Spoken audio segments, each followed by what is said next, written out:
plans for me are good. You hold my future. You're working all the time. You're the mountain mover.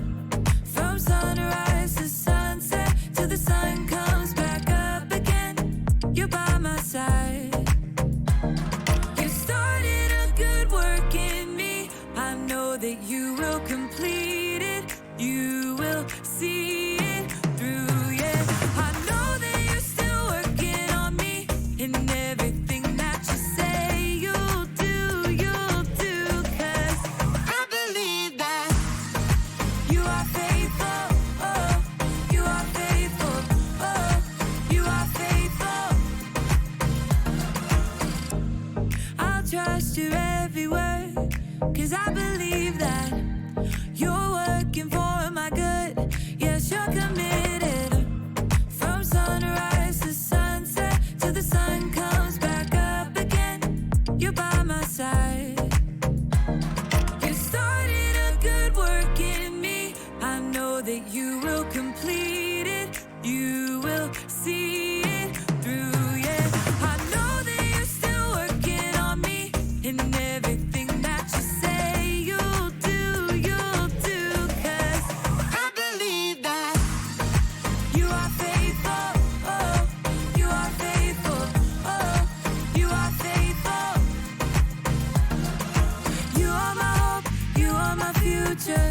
You are the mountain mover. You are faithful. You are my hope, you are my future. You are the mountain mover. You are faithful. You started a good work in me. I know that you will complete it. You will see it through, yeah. I know that you're still working on me. And everything that you say you'll do. 'Cause I believe that you are faithful, oh, you are faithful, you are faithful, oh, you are faithful, oh, you are faithful, oh, you are faithful.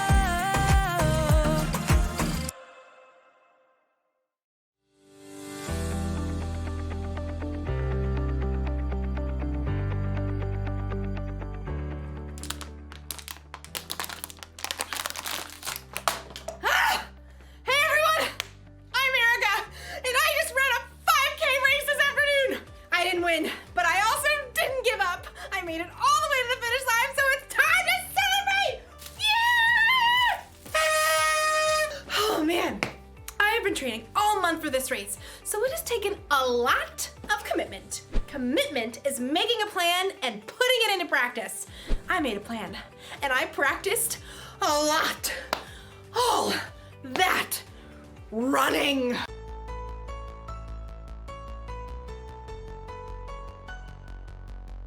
And strength training. And even training my brain. For a month, it's like training has been my life. Like, I thought about this race constantly. When I decided what to eat. Oh, when I chose how to spend my time.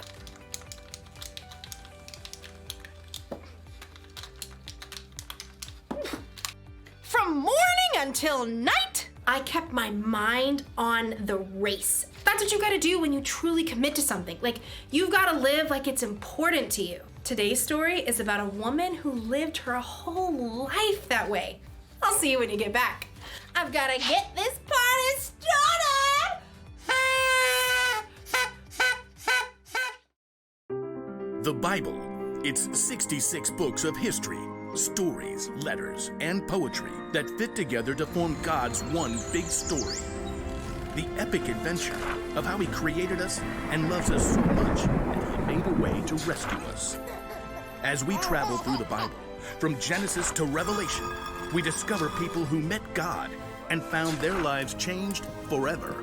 Now, for an amazing story, inspired by the book of Mark, chapter 12, verses 41 through 44. When Jesus rode into Jerusalem on a donkey the week before Passover, the crowds were excited. Hosanna!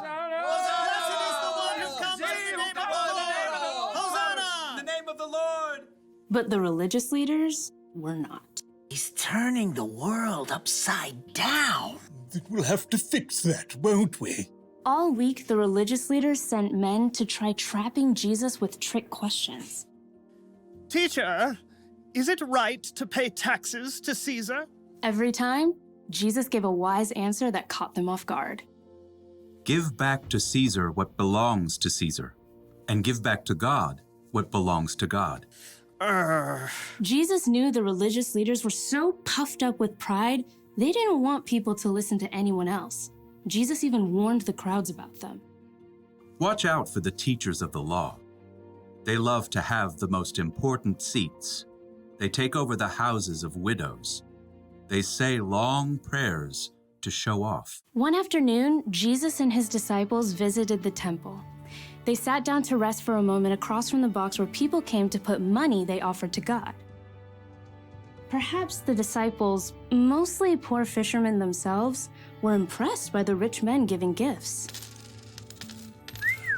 Check out his robes. I think they actually might be silk. Jesus watched the rich men dropping handfuls of gold coins into the box. He knew that, like the religious leaders, they were proud to show how important they were. Check this out, world. Money, money, money. Always sunny in a rich man's world. Even though these wealthy men were giving impressive amounts of money, Jesus knew they had so much, this was easy for them. Simply a drop in the bucket. Huh. She looks a little out of place. The next person in line clearly wasn't wealthy. In fact, her patched robe showed she didn't have an extra cent to spare. A widow, probably. At that time, if a woman's husband died, she had no way to earn money and often had to live on next to nothing. 2 pennies? How's that gonna help anyone? Jesus was watching the woman too, but he saw something different, something more. Come over here, all of you.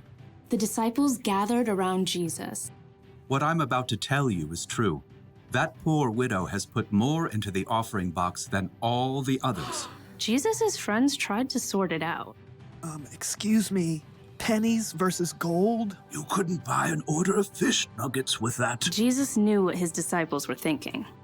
The others all gave a lot because they are rich, but she gave even though she is poor. She put in everything she had. That was all she had to live on. Oh. When you put it like that. The rich men, like the religious leaders, were concerned with what things looked like on the outside. They didn't want to give in a big way that might force them to change on the inside. But the poor woman, who had almost nothing, chose to give everything. And Jesus saw her heart and knew that her pennies were worth far more than the rich man's gold.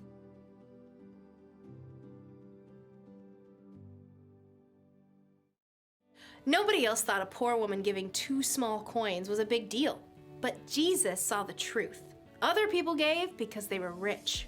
This woman gave everything she had because she was putting her trust in God. She was living for Him. And that's something to celebrate. Woo! Yeah! Living for God is about more than giving money. It's about trying to include God in every part of your day. It's about asking yourself before every choice you make, does this honor God? I could copy my friend's homework or do the work myself, like I'm supposed to. I'm gonna do the work. Or ask yourself, does what I'm about to do show love to others? My friend didn't get me anything for my birthday. Should I get even by giving her nothing? Or should I forgive her? Well, I did already wrap it. She's gonna love it. If you ask yourself those questions, it'll help keep your mind on God. It'll help you think about how Jesus lived and loved others. This probably won't become a habit overnight. That's why the one thing to remember today is this: practice living for God. The more you practice asking yourself, does this honor God? And does this show love to others? The more natural it becomes. It feels good to commit to something and stick to it. I'm glad I committed to running a 5K. I feel stronger and healthier, and between you and me, I think I'm going to start training for another one. But first, we celebrate! See you around!